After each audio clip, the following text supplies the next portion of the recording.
आज हम लोग माइटोकॉन्ड्रिया के बारे में स्टडी करेंगे कि माइटोकॉन्ड्रिया है क्या, कहाँ पाया जाता है। तो माइटोकॉन्ड्रिया के बारे में जो देखा जाता है कि माइटोकॉन्ड्रिया एक बहुत ही इम्पॉर्टेंट सेल ऑर्गेनेल है जो सभी यूकैरियोटिक कोशिकाओं में पाया जाता है। ठीक, माइटोकॉन्ड्रिया का जो रोल देखा जाता है कि यह इसको power house of the cell कहते हैं। ठीक, यह कोशिका का पावर हाउस कहा जाता है, ऊर्जा घर इसको कहते हैं, क्योंकि यह जो है समस्त मेटाबॉलिक एक्टिविटीज़ को करने के लिए ऊर्जा प्रोवाइड करने का कार्य करता है। इसके बारे में जो स्टडी स्टार्ट होती है उसको हम लोग कोलिकर से देखते हैं कि कोलिकर ने सबसे पहले 1880 में इंसेक्ट की स्टार्टर मसिल में माइटोकॉन्ड्रिया को देखा था और उसको सार्कोसोम नाम दे दिया था। इनके बाद जो है 1882 में फ्लेमिंग ने और 1894 में अल्टमान ने माइटोकॉन्ड्रिया के बारे में स्टडी किया। फ्लेमिंग ने इसको बताया कि धागे नुमा संरचनाएं होती हैं, जबकि अल्टमान ने माइटोकॉन्ड्रिया को बायोप्लास्ट नाम दिया और इन्होंने बताया कि माइटोकॉन्ड्रिया जो होते हैं यह एक कणिकानुमा ग्रेनुलर संरचनाएं होती हैं, जिसको बाद में सी बेंडा ने माइटोकॉन्ड्रिया नाम दे दिया था कि माइटोकॉन्ड्रिया दो शब्दों से मिलकर बना है, माइटोस जिसका मतलब होता है थ्रेड एंड कॉन्ड्रियन जिसका मतलब है ग्रेनुल, कि ये थ्रेड लाइक ग्रेनुल्स होते हैं। तो माइटोकॉन्ड्रिया को दो ग्रीक वर्ड से मिलकर बनाया गया है। बाद में एक नाम एफ मिविस ने जो है सबसे पहले यह माइटोकॉन्ड्रिया के उपस्थिति का पता पौधों में लगाया कि इसके पहले जो वैज्ञानिक हैं इन लोगों ने माइटोकॉन्ड्रिया को एनिमल कोशिकाओं में स्टडी किया था। प्लांट में इसकी उपस्थिति का पता सबसे पहले एफ मिविस ने 1904 में लगाया था। इसके बाद किंग्सबरी आते हैं, इन्होंने सबसे पहले बताया कि माइटोकॉन्ड्रिया सेलुलर रेस्पिरेशन की साइट होते हैं और फिर कैनेडी और लेहलिंजर ने बताया कि माइटोकॉन्ड्रिया के अंदर क्रेब्स साइकिल, ऑक्सीडेटिव फास्फोराइलेशन तथा फैटी एसिड का ऑक्सीडेशन होता है। 1992 में वेलेस ने सबसे पहले एक डिजीज़ को आइडेंटिफाई किया जो कि माइटोकॉन्ड्रिया की डीएनए की म्यूटेशन के कारण होता है, जिसको हम डिजेनरेटिव डिजीज़ कहते हैं। इसके कारण माइटोकॉन्ड्रिया का डिजेनरेशन होने लगता है। 1997 में 3 साइंटिस्ट ने मिलकर के पूरा एटीपी सिंथेसिस की जो एंजाइमेटिक रिएक्शंस हैं और उसमें जो है आयन ट्रांसफरिंग एंजाइम्स के बारे में खोजा और स्टडी किया। इसके लिए तीनों लोगों को संयुक्त रूप से केमिस्ट्री का नोबेल प्राइज़ भी दिया गया था। ये 3 साइंटिस्ट हैं, पाउल D Boyer, John E walker and जेन सी स्काउ। इन लोगों ने मिलकर एटीपी के सिंथेसिस के बारे में और उसकी जो मैकेनिज्म है, रिएक्शंस हैं, और जेम्स स्काउ ने क्या किया, सबसे पहले ion transferring enzyme sodium potassium ATPase को खोजा था।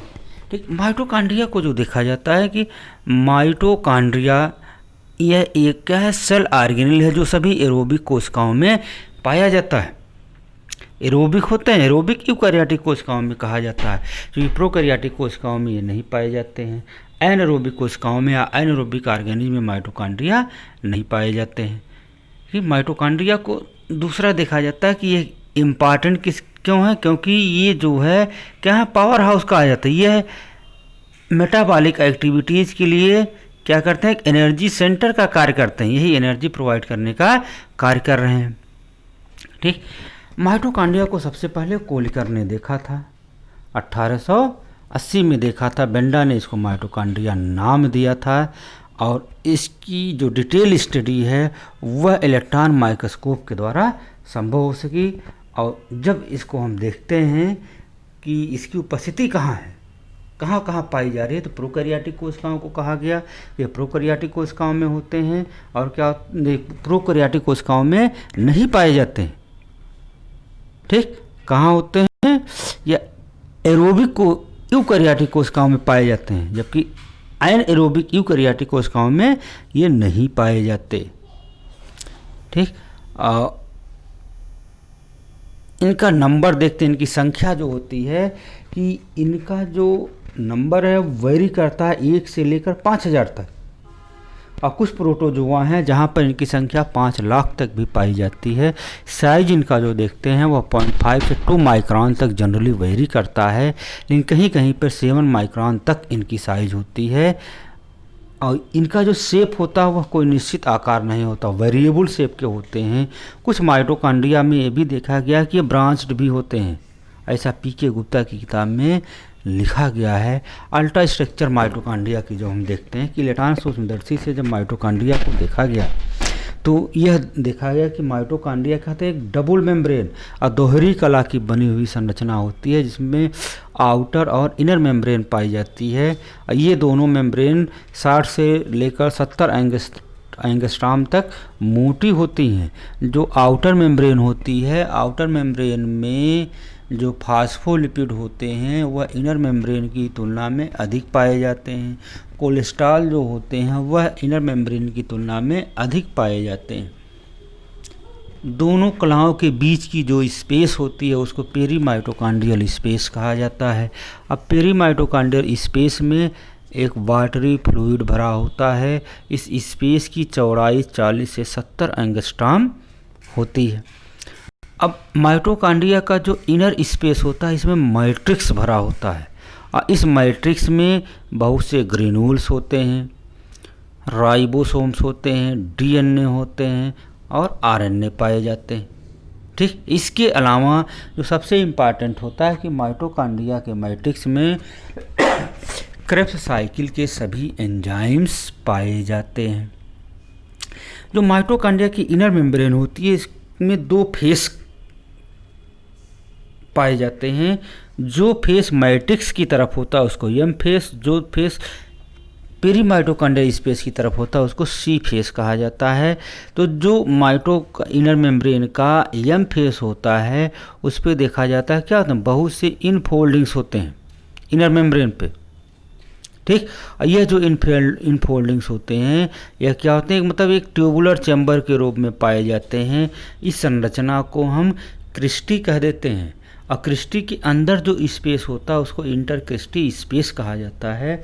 और यह इंटरक्रिस्टी स्पेस पेरीमाइटोकॉन्ड्रियल स्पेस से कॉन्टिन्यूअस होते हैं और उससे जुड़े हुए रहते हैं। ठीक, अब इसी इनर माइटोकॉन्ड्रियल मेम्ब्रेन के इनर सरफेस पर ही क्रिस्टी के साथ साथ कुछ कहते हैं बहुत सूक्ष्म टेनिस रैकेट के समान बहुत सी संरचनाएं पाई जाती हैं। इन संरचनाओं में एक छोटा सा स्टाल्क होता है और उसका टिप एक बॉल लाइक संरचना के रूप में फूला हुआ रहता है। ठीक, इन टेनिस रैकेट लाइक संरचनाओं को हम F1 पार्टिकल या ऑक्सीसोम कहते हैं। ठीक, ऑक्सीसोम का जो हेड होता है, F1 पार्टिकल का जो हेड होता है उसमें ATPase पाया जाता है। ठीक, अब इस पार्टिकल का जो स्पेस होता है यह जो है 100 एंगस्ट्रॉम होता है, और यह 100 एंगस्ट्रॉम डायमीटर के होते हैं, जबकि स्टाल्क जो होता है इसके जो स्टाल्क है उसकी लंबाई 50 एंगस्ट्रॉम होती है। ठीक, तो यह जो है माइटोकॉन्ड्रिया की देखिए डिटेल जो है इंट्रा माइक्रोस्कोपिक संरचना इसमें दिखाई गई है। और ये नीचे उसके एक क्रिस्टी की संरचना है, क्रिस्टी पे F1 पार्टिकल कैसे लगे हुए हैं ये दिखाया गया है। बीच में इंटरक्रिस्टियल स्पेस है और इसके किनारे लगी हुई है इनर माइटोकॉन्ड्रियल मेम्ब्रेन होती है। ठीक, तो जो इस पे F1 पार्टिकल होते हैं, F1 पार्टिकल में ही ATP को दिखाया गया है, वहीं ATPase एंजाइम पाया जा रहा है, और यह ATPase एंजाइम ATP की सिंथेसिस करता है। अब देखते हैं रेस्पिरेटरी चेन के जो प्रोटीन कॉम्प्लेक्स एंजाइम कॉम्प्लेक्स होते हैं उनको 5 भागों में बांटा जाता है। इनमें से 1 से 4 तक के जो कॉम्प्लेक्स होते हैं यह इनर मेम्ब्रेन पर पाए जाते हैं, जबकि जो 5वां कॉम्प्लेक्स होता है वह F1 पार्टिकल में होता है। क्यों? क्योंकि जो 5th कॉम्प्लेक्स है वह ATP की सिंथेसिस करता है। ठीक, और जो 1 से 4 तक के कॉम्प्लेक्स हैं वह कहाँ जाते हैं? इलेक्ट्रॉन ट्रांसपोर्ट में भाग लेते हैं। अब फंक्शन देखते हैं माइटोकॉन्ड्रिया का कार्य क्या है। माइटोकॉन्ड्रिया जो है यह क्या करता है? They supply all energy requirement in biological system. कि बायोलॉजिकल सिस्टम में जो एनर्जी रिक्वायरमेंट है वो माइटोकॉन्ड्रिया ही सप्लाई करने का कार्य करता है। माइटोकॉन्ड्रिया एक ऐसा ऑर्गेनेल है जो कि इसमें कैपेबल है कि वह पायरुविक एसिड को कार्बन डाइऑक्साइड और वाटर में कन्वर्ट करने की क्षमता रखता है। कोई दूसरा ऑर्गेनेल नहीं है जो पायरुविक एसिड को CO2 और वाटर में कन्वर्ट कर सके, क्योंकि माइटोकॉन्ड्रिया के मैट्रिक्स में ही वह एंजाइम सिस्टम पाए जाते हैं जो इस क्रिया को अंजाम देते हैं। ठीक, अब माइटोकॉन्ड्रिया को हम सभी एरोबिक कोशिकाओं का हम रेस्पिरेटरी सेंटर भी कहते हैं, और माइटोकॉन्ड्रिया के अंदर क्रेब्स साइकिल के सारे एंजाइम मैट्रिक्स में पाए जाते हैं। इसके अलावा इलेक्ट्रॉन ट्रांसपोर्ट सिस्टम के जो एंजाइम्स हैं जो कोफैक्टर्स हैं वह सभी जो है माइटोकॉन्ड्रिया के इनर मेम्ब्रेन के इनर सरफेस पे पाए जाते हैं। जो ATP मॉलिक्यूल्स होते हैं यह बनते कैसे हैं? सेलुलर रेस्पिरेशन के द्वारा एक्युमुलेट कहाँ? माइटोकॉन्ड्रिया में हो जाते हैं। माइटोकॉन्ड्रिया में क्या होता है? एक जीन पाया जाता है, जो माइटोकॉन्ड्रिया का जीन होता है जिसको हम कह देते हैं, यह एक हेरिडिटरी कैरेक्टर को भी कंट्रोल करता है। यह हेरिडिटरी कैरेक्टर किससे रिलेटिव है? मक्का में मेल स्टेरिलिटी से रिलेटेड होता है। इसे हम कहते हैं कि माइटोकॉन्ड्रिया का जो जीनोम है मेज में मेल स्टेरिलिटी को कंट्रोल करने का कार्य करता है। अब माइटोकॉन्ड्रिया को कहा जाता है एक सेमी ऑटोनॉमस ऑर्गन। इसमें ऑटोनॉमी क्यों पाई जा रही है? इसको जो देखा जाता है इसके रीजन है, और वह 4 रीजन मुख्य रूप से होते हैं। इसमें जो है खुद का क्या है? DNA पाया जा रहा है, उसका अपना राइबोसोम है, उसका अपना RNA है। तो यह एक इंडिपेंडेंट प्रोटीन सिंथेसिस भी करता है, लेकिन सारे प्रोटीन इंडिपेंडेंटली नहीं सिंथेसाइज करता है। कुछ प्रोटीन इंडिपेंडेंट सिंथेसिस होती है कि न्यूक्लियस के कंट्रोल में नहीं हो रही है, और सारे प्रोटीन न्यूक्लियस के कंट्रोल में ही होते हैं, क्योंकि यह एक लक्षण देखा जाता है कि यह इंडिपेंडेंट सिंथेसिस कर रहा है, इसलिए इसको हम सेमी ऑटोनॉमस कह देते हैं। अब दूसरा हम क्या देखते हैं कि माइटोकॉन्ड्रिया की तुलना हम बैक्टीरिया से भी कर देते हैं कि माइटोकॉन्ड्रिया एक्चुअली क्या है? यह सेल ऑर्गेनेल होकर के prokaryotic bacteria, prokaryotic aerobic bacteria होते हैं। क्यों होते हैं? क्योंकि माइटोकॉन्ड्रिया का जो राइबोसोम होता है वह 70S टाइप का होता है। यही राइबोसोम आपका बैक्टीरिया में पाया जाता है। माइटोकॉन्ड्रिया में दूसरा हम देखते हैं कि जो माइटोकॉन्ड्रिया का DNA होता है उसकी भी संरचना बैक्टीरिया के DNA से मिलती है। ठीक, यह 2 एक स्ट्रॉन्ग कैरेक्टर हैं जो बैक्टीरिया से सिमिलरिटी रखते हैं, इसलिए इसको कहा गया कि यह क्या है? एक एरोबिक बैक्टीरिया है। एरोबिक बैक्टीरिया क्यों है? क्योंकि इसमें जो है एरोबिक रेस्पिरेशन के जो एंजाइम्स हैं वो माइटोकॉन्ड्रिया के मैट्रिक्स में पाए जा रहे हैं। ठीक, कि यह जो है फास्फोराइलेशन, ऑक्सीडेटिव फास्फोराइलेशन करता है।